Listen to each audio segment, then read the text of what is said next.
Welcome to the RD2BE podcast. Each week we sit down with a different registered dietitian nutritionist to showcase the diversity of opportunity in the dietetics profession. Our aim is to dismantle the notion that there is a traditional career path. I'm Carl Barnes, the registered dietitian behind the scenes of RD2BE. And I am Jenna Warnock, the RD2BE host. Our RD guests share their stories, career paths, and advice to help students like us succeed in the profession. Welcome back to another week of the RD2BE podcast. I'm your host, Jenna, and this week we're sitting down with another supervised practice or dietetic internship program to just showcase all the amazing, unique, different pathways that students can take to get that RD credential, and knowing that you can find a dietetic internship that is a good fit for you. And so this week, we're super excited to sit down with Miss Lisa Englander-Landis. She's the dietetic internship coordinator at Children's Hospital Colorado. They actually have it's really great that we have like certain dietetic internship programs that kind of specialize in different niches of dietetics if you know your interests. But yeah, Lisa, thank you so much for sitting down to talk about your dietetic internship program. My pleasure. Thanks for having me, Jenna. Yeah, of course. And so the first question that I always like to ask is, what previous roles and positions prepared you to be the program coordinator for the internship? Sure.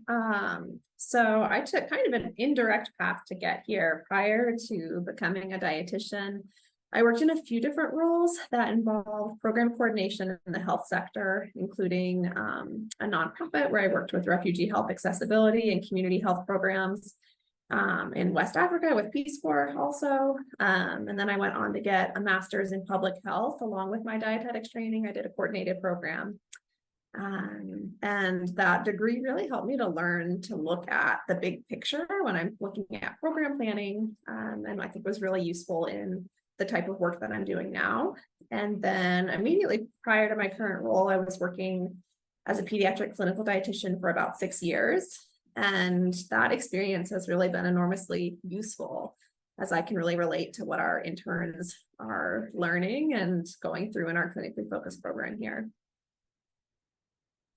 Yeah, definitely, for sure. And having that pediatric background, and we're going to go more in depth about your concentrations, because I'm sure with people listening in, they see Children's Hospital that, yes, there is that pediatric concentration that you guys do offer, but there is another concentration if you don't just want straight up pediatrics, which we do want to highlight at the beginning so that, you know, you don't just completely deviate just from hearing Children's Hospital, for sure. But kind of going into the, you know, kind of application specifics, all that program nitty-gritty stuff that people are interested in, about how many students. So first, to kind of lay the groundwork, it's a 10-month standalone dietetic internship, correct? Yeah, awesome. Correct. And Yeah. So then in terms of how many students you accept at your hospital, and then kind of like getting more like insight into it about how many students do you accept. And then we know that this is a very changing time, but if you can think of the number, how many applications you have gotten in the past years, or if you've seen trends. Yeah. So we accept 6 students into our program. We have 3 in our pediatric concentration and 3 in our adult acute care concentration. So this last year, I think, was an odd year for a lot of programs. There was a big shift across the country in number of applicants. So historically, we've gotten usually around 80 applicants for our 6 spots. And we only got about 25 last year. So it was a big change that seemed consistent with what a lot of other programs saw. So we're not really sure what that's going to look like, if that trend will continue, if we'll see those numbers jump back up. Again, once students kind of figure out what track they want to go on. But I think it's a good time to be a dietetic intern, because I think accessibility to programs is a lot more accessible than it has been in past years, which I think is great.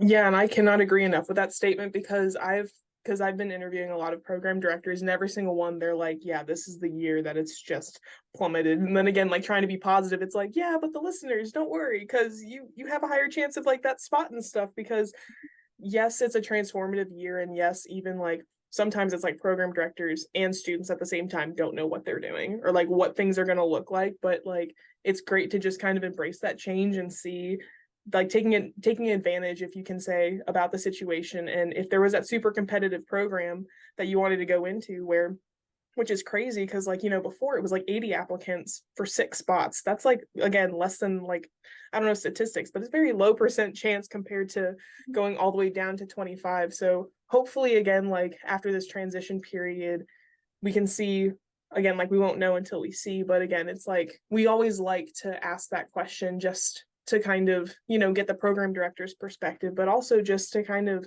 sometimes it alleviates some students' worries, but then again, sometimes they might hear a higher number, but definitely in this time, it's definitely been a lower number, and just kind of putting more ease at the students to know that, hey, if there's a program that you didn't want to apply to because you thought it was competitive, it's okay. Like, it makes sense to kind of restructure that mindset, especially with the current transition, for sure.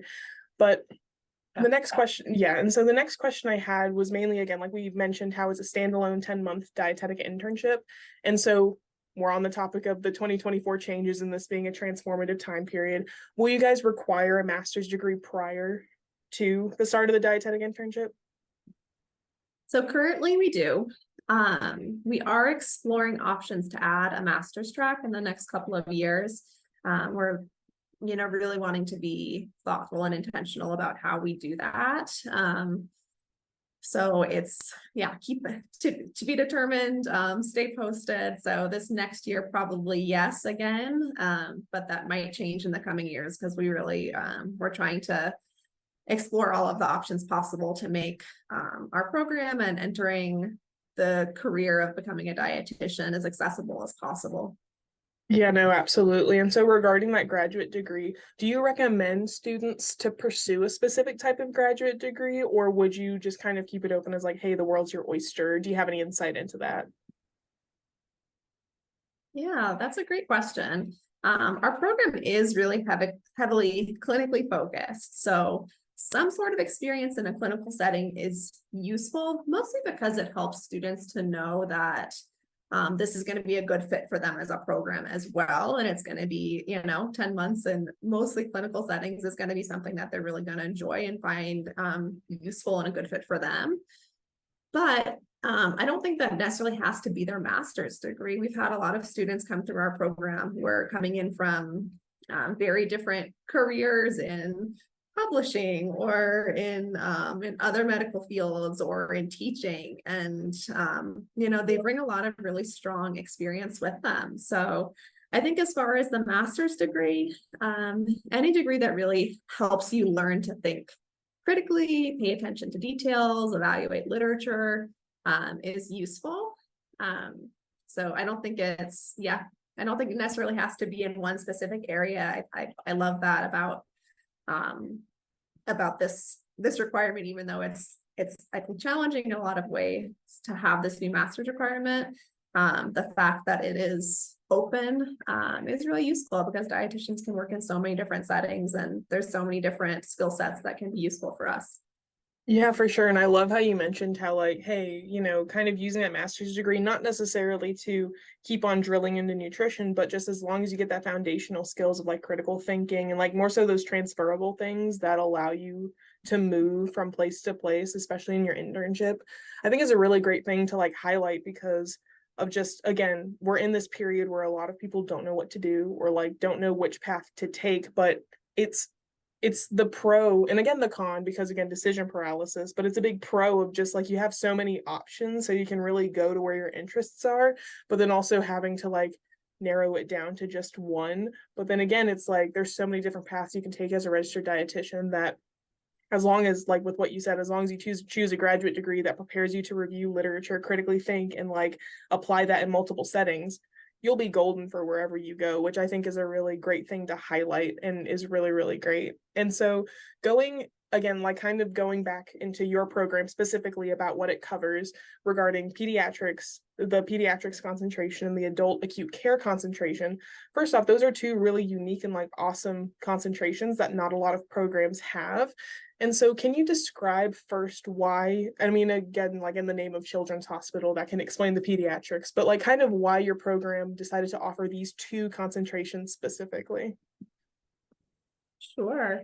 So I think the name of our program can be misleading. We're housed in Children's Hospital, and we do have our pediatric concentration for half of our interns, but we also we partner with University of Colorado Hospital.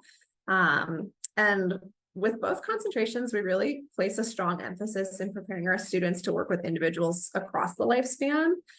So from neonates to end of life long-term care. So yeah, our mission statement is to prepare dietetic interns for entry-level positions and to become leaders in clinical nutrition, nutrition education, and nutrition research for children, adults, and families. So, you know, we really cover a wide span of ages of clinical care, of research, of nutrition education. Working within those two hospital systems, we're all located on the same campus here in Aurora, Colorado, on the Anschutz campus. So we really, try to take advantage of all of the resources available to us here as a teaching institution and with all of our partners here as well.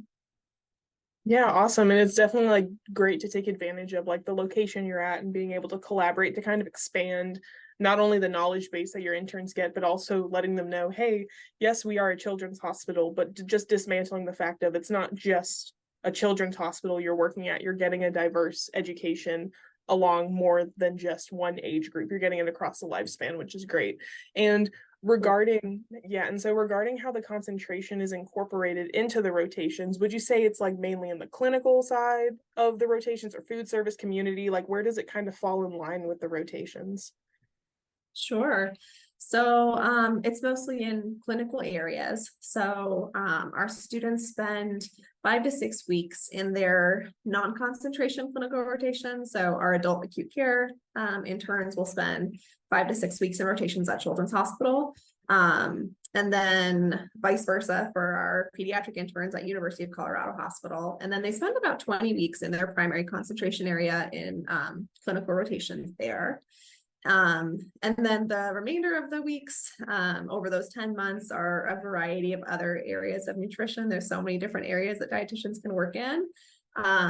So there's about 1 to 3 week rotations each in home care, food service, community nutrition, wellness, research, and then 4 weeks of elective rotations as well. So yeah, there's definitely a strong clinical focus. That's where the majority of the time is spent, but we really want our interns to still see a variety of areas where dietitians can work and be. Yeah, definitely.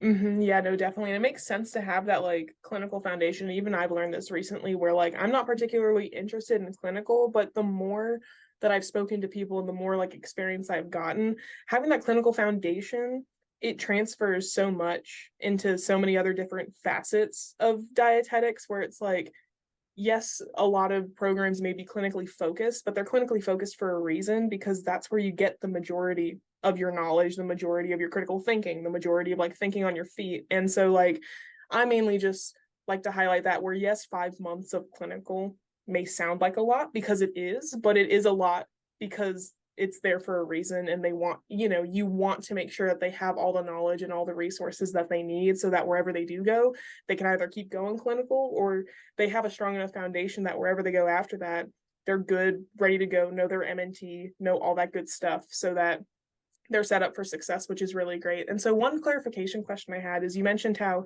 you accept 6 students and 3 are on the acute adult care and then 3 are on pediatrics. Do you always accept a 50-50 or like has there been give and take in the past? That's a great question. So students can apply when they're applying for the internship through DICAS, which through this year at least, who knows what will happen with that in the future. But we have quite a few students who apply to both of the concentrations. So they're listed as separate programs in DICAS. So you can rank, students can rank both the pediatric concentration and the adult acute care concentration kind of like separate programs. So when we reach out and we make, when we accept those students, we accept 3 in each concentration. That's just how it works with our preceptor availability. But students can apply to both of the concentrations as separate programs if they really want to be here and really want to get that experience of our program. And yeah, sometimes we'll have students go through and the pediatric concentration and end up working in adult care and vice versa. So yeah, both are possible. Yeah, and I'm glad that you kind of highlighted how like you don't have to, whenever you're applying, you don't have to commit to pediatrics, you don't have to commit to adult acute care. You can just like, if you really want to go here, you can cast a wide net and just, not increase, but again, like it's a higher probability of being accepted under consideration of both concentrations versus just one, which is a great thing to highlight. And one thing, and like going more towards, just the concentrations, the rotations and things like that, both concentrations, they get that experience in research for 2 weeks, which I think is super cool regarding the fact that you're mainly in a hospital setting, you're mainly like, clinical focus, but it's great how whenever you mentioned all the other rotations they have, it's like a sprinkle of just like everything, including research, what sounds like it has to like, be this super long thing that you have to commit to, but it's great how you guys offer just a 2-week little preview into research so that they still get that experience. And so can you kind of go more in depth about what the interns experience in this 2 weeks specifically and kind of give a little preview of what it looks like? Yeah, absolutely. This is a really popular rotation. Our interns really enjoy this one. So this is one of the examples of taking advantage of the resources that we have being on a teaching campus. So our students spend 2 weeks at our clinical center for translational science. Trying to think about the acronym in my head. Clinical Science Institute, I believe, CCTSI. And they work with, it's here on the Anschutz campus also, and they spend 2 weeks with the clinical research team there who focus specifically on nutrition research. So they do a 2 week rotation that it really empowers the interns to complete all facets of a nutrition research project. So it's very hands-on, it's very involved. They're not just watching what the clinical researchers are doing. They're acting as participants, they're creating study diets, they're eating the study diets, they're, collecting data on themselves, they're writing a paper. So they, from start to finish, participate, conduct, and then write a paper that would be eligible for submission for publication from start to finish, all in 2 weeks. So it's a very quick process, usually takes years to do, but we've kind of simplified it down so that our interns can really see all the pieces of it and learn as they're going about what the recommendations that we make as dietitians, where those come from, how we evaluate the studies that they come from, and they get to be a part of all of it. Yeah, and I think it's crazy how like you cram all of that in 2 weeks. And another testament of that is you mentioned how much of a popular rotation that is, regardless of how much you cram into that busy 2 weeks. Like people still enjoy it, people still get fulfillment out of it, which I think is really, really great. And regarding that kind of like research paper at the very end, are students able to take it and actually, like, have you seen people take that paper and like do anything with it regarding publication, or is it more so just, like, hey, part of their curriculum vitae? Like, have you seen this 2-week research rotation kind of expand into something else for certain interns or for anyone? So I think the skills learned are very applicable. The study is a very simplified study. The study question is just by merit of it only being 2 weeks. It's a pretty basic study question that is presented to them so that they can really hit the ground running with the other pieces of the research. So as far as expanding on that research question, I don't think that's something that's been done in the past. But there are other opportunities within the internship to use those skills learned in the research rotation and apply them to quality improvement projects, which is a project that our interns work on throughout the year, and also a case study and case presentation that each intern works on. So they use those skills that they learn in the research rotation for those other 2 big projects that they do throughout the year. And those projects, people have gone on to either try to publish their case study that they did. Students have gone on to present their QI projects at Bensi the following year. So definitely lots of opportunities there to continue to grow those research skills. Yeah, definitely. And it kind of goes back to us talking about how, like, with the graduate degree, how it doesn't have to be in nutrition. It can just be in something that teaches you those transferable skills, like critical thinking and like being able to evaluate literature. This little 2-week period, it gives you these transferable skills that you can like take to poster presentation, or like you can use to publish your own stuff, and like have a really good crash course experience to like get the most out of it, so that you can kind of use that to take it to something even bigger, which is really, really great. And even in the program afterwards. And so given that your program, and now we're kind of going to switch a little bit to like more of the structure of the program again, and regarding that it's on site, we know like with the 2024 changes, there's so many like distance, online, accelerated, just like a bunch of different accommodation regarding location to kind of like save money and things like that. And really what we want to do is also highlight, hey, like on-site programs, they're still good. They're still, like you can still get great benefit from them, and, don't kind of like get lost in all the fuzz of those online distance, cram everything, all those things, while they have their benefits as well. So to kind of like make that on-site program seem way less daunting and things like that, do you have any recommendations regarding finances with like housing or things like that for students that are interested in your program, but they maybe have to move far away, and kind of navigating that process? Yeah, so we outlined in all of our program materials, we outline expected expenses for the program, because of course we know this is a big consideration, and we want interns to be able to really plan for it and know what to expect, so they're not caught off guard at any point in the year. As far as expenses, I've connected students in the past with some of the resources for medical students and other students in various medical professions. As far as housing, there's resources available on the campus here, so that's one resource. But we really just try to make sure that everyone is aware of what expenses are, and so people can plan for it, because it's basically like another year of school, so it's good to be aware upfront about what to expect.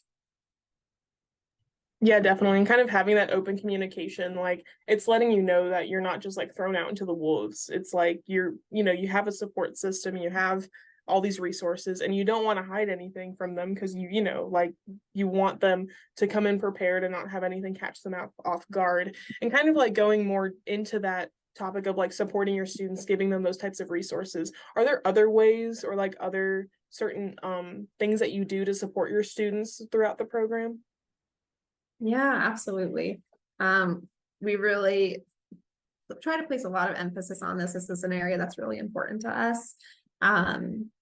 So one change that we actually just made this year was we do every year, we have done Monday morning classes where we meet as a group, and it really helps to build cohesion within the group, and we share experiences about challenges and successes in the rotations and what's coming up for them, because everyone's on a slightly different schedule, but we'll go through all the same rotations eventually.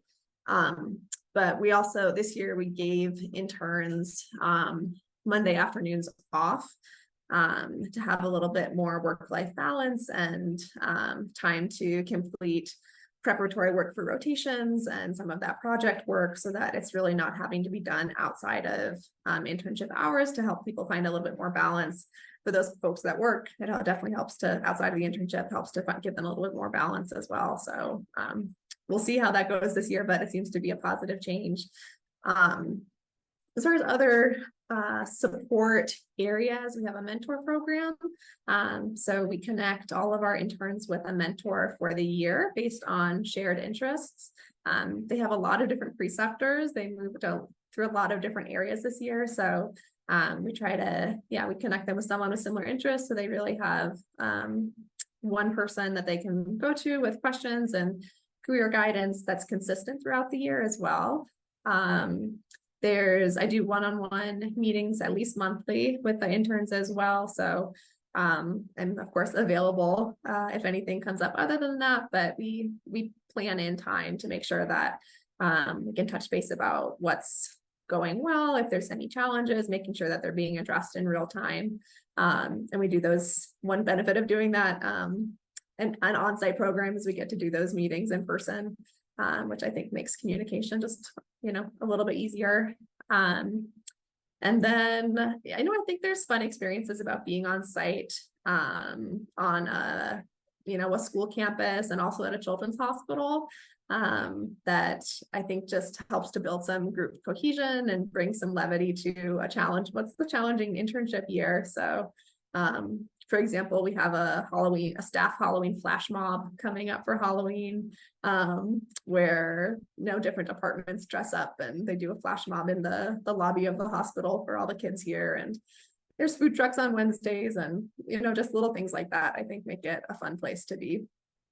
Yeah, definitely kind of focusing on that, really honing in on the community aspect and like making sure everyone is supported and knowing that they're not alone. And another thing too, like mentioning the class, like the Monday classes, and like, kind of listening to this, students, and like recognizing the stress and like kind of taking some extra weight off of their shoulders, which is really, really great. And then one like question regarding those Monday classes, is that like where you go over like RD exam prep, or kind of like what goes into those Monday classes? Yeah, so we do a variety of topics. Since we don't expect all students to come in with a clinical master's degree, we do cover a lot of topics that are focused on the specialty areas, specialty clinical areas that they'll be rotating in, to really give them a strong foundation and help them to feel prepared going into, pediatric oncology, adult oncology, renal education. We do motivational interviewing classes. We do, refeeding syndrome. So we cover a variety of clinical topics as well as counseling topics. And then more towards the end of the year, we cover some of the, we do a lot of exam preparation. We do a class with our hiring managers on preparing for job interviews, and do a resume review workshop. So depending on what point we are in the year, we're trying to meet the needs of our students, whatever they are. Yeah, definitely. And just kind of like tailoring it so that depending on the time frame of the program, it's actually applicable and it's actually going to be helpful for where they move forward, whether it's throughout the rest of the program or after the program, which is really, really great. And so we've covered like a lot of really great things regarding the structure of your program, the concentrations, like the support you guys offer, and just again, like really touching on also what's really great, the benefits of an on-site program, just so that that doesn't get lost in the sauce with like all of the shuffling of different like program types and things like that. And so given with the 2024 changes, and we're still in this transitional period of like figuring out, students are figuring out what they should do, some programs or directors are figuring out what they should do as well. But for those students that are like either really stressed or just kind of really are unfamiliar with navigating what the future may look like for them regarding becoming a registered dietitian, what recommendations would you give those RD2Bs applying to supervised practice programs in the future? Yeah, there's so many options, like you alluded to. There's so many pathways to become a dietitian, and it seems like it's just expanding, which I think it's great, because we want to draw people in this profession and have a lot of different ways to get there. But it can definitely be confusing and hard to choose what feels like the right path for you. So I would encourage students to attend open houses. The NDEP, NDEP, shares a listserv of open houses, and they also put out a great guide to different supervised practice opportunities. It's a really good way, I think, to find out. You can search their giant document with different specialties, and you can search by all of the different indicators that they put in there that you might not find a program otherwise, that if it's not on your radar already. So I think that's a great resource also. And then, reach out directly to directors of programs that you're interested in. If it's a location, if it's a specialty area, we can really help to give insight into future directions and timelines of, potential changes, that if there's plans in the works, it might not be anything that's published yet, but if it's an area or program that you're really interested in, I definitely encourage you to reach out and get more information and let directors know what you're looking for, because we want to be reactive to what students are looking for too, and meet the needs of future students as well. I know, definitely. And I'm glad that you mentioned how, hey, maybe reach out to program directors directly, because what you see on the website, especially now, might not be what's present whenever you start your program or whenever you kind of go into that dietetic internship. Because I've known that there's a handful of program directors that I know where they were like, hey, actually in a couple months we're adding a stipend, or we're getting rid of tuition. We don't have that on the website yet, but again, it's like just kind of, it's not on paper yet, but that's like what's in the pipeline. And so I'm really glad that you highlighted the fact of reaching out to the program director will really help especially in this time period, will give you insight into what might change by the time you're a dietetic intern or whenever you're a graduate student and whatever that may be. Because again, it's like what we mentioned before with leaning into that change, because what's great is, again, with those more options, it's making it more accessible, but it is really hard to like sift through all those different options at the same time. And so leaning into that support, because again, like you as a program director, you want to help prospective interns and you want to help those students figure out what's right for them. And it's not like this little barrier between the student and the program director. It's definitely like they want to help you as much as you want to get help from them and things like that. And I'm really glad that you kind of dismantled that like notion that there's a barrier, or like, oh, what's on the website is everything that's on the website, especially now. And so the last question that we really wanted to like end on is, again, there's kind of more blanket advice, especially with your experience, your past experiences, not even as program director, and even your experience as program director with interacting with so many aspiring dietitians. And so is there anything you wish you knew as a dietetic student yourself that would have helped you going into your dietetic internship? Yeah. I think just knowing that the relationships and the network that you build during your internship year are likely going to be enormously impactful. They really, it's a relatively small community as dietitians. So those relationships you build with preceptors and with different folks that you meet throughout the year, can be so helpful in helping you to find jobs in the future, to be there as resources in the future. If you're working in an area and you have a question, you can reach out to a past preceptor and use them as a resource even after the internship year is over. So I think that is a good thing to be aware of going in. And yeah, I think specific to our internship that, I encourage students to stay organized in the beginning. It's a year of really intense learning and your brain feels tired sometimes, but just keeping yourself organized so you can go back and review information is really helpful. I still have some papers from my internship, things that I learned there that I would reference those first couple years too. And also to find ways to recharge, to, be aware of that going into your internship year and, really planning that time for yourself as well. I think every program, we cram a lot into, 8 months, 10 months, however long it is. So, just making sure that you're finding that balance so you can still come out of the year energized and excited, I think is an important thing to plan for and be aware of at the beginning, even at the beginning of your experience. Yeah, and I love it how for that kind of like closing piece of advice, you touched on professional, educational, and like personal well-being advice, just kind of a touch of everything, which I think definitely for students, we neglect one or more of those things. So I'm glad that you kind of had that closing reminder of all are very much important and good to keep in mind for your well-being and for being successful even beyond the internship. So thank you so much, Lisa, for not only giving great advice, but showcasing the Children's Hospital of Colorado's dietetic internship. And we'll have your program information in the show notes as well. But again, thank you so much for taking the time to share your program and the unique aspects and just great things about it. Thank you, Jen. It's been a pleasure. Awesome.